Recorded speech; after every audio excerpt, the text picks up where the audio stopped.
Hello! Magandang hapon. Lester po ito ng Lester Tech Shop. I-explain ko lang po ang pagkakaiba ng LCD only, ang LCD only and full panel replacement. Ang pagkakaiba po nila dito sa LCD only, ito original na LCD po siya ng Mac LG display. Ang kinaganda po nito, may retain yung true tone nyo. Pagdating sa M1, M1 Air, M1 Pro, pataas, yun po, may retain siya doon. Kasi ang gagamitin po sa kanya kaya mas malinaw, mas maganda. Original po yung back housing, original yung camera nyo pa rin yung gagamitin. Basta wala pong UP yung mga nyo, yung gilid.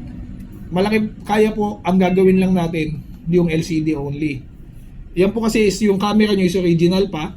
Then yung camera, yung mga nyo, pati ilaw is original. Kaya mas malinaw to, parang original din siya. Halos walang magkakaiba pagka ikinabit. Ang issue lang niya, once ay ikinabit siya, kung minsan may magagasgas yung backlight habang in the process. Depende kasi kung napasag kasi yung LCD nyo, then gumasgas doon sa backlight, maano naman siya.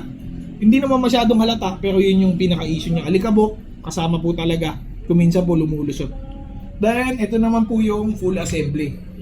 Ang full assembly naman, kasama buong housing po siya. Kasama yung likod, kasama bagong hinges. Kapag may UP po, ito lang talaga. Or basag po yung backlight. Ito lang ang solusyon. Bale, ito naman po is original lang LCD. Kaso, replacement ang camera, replacement ang backlight.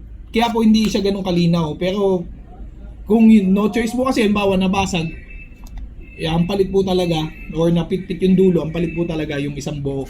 Like this one. Ang pagkakaiba nila, yun nga, mas maganda to. Mas matagal nga lang to gawin. This is 3 hours. Pinaka matagal is 3 hours. Pinaka mabilis, 1.5 hour. Then dito, 15 minutes to 30 minutes lang, tapos na. Ayun lang po yung pagka-explanation ko dun sa dalawang yan. Thank you very much. Lester Tech Shop, bye-bye.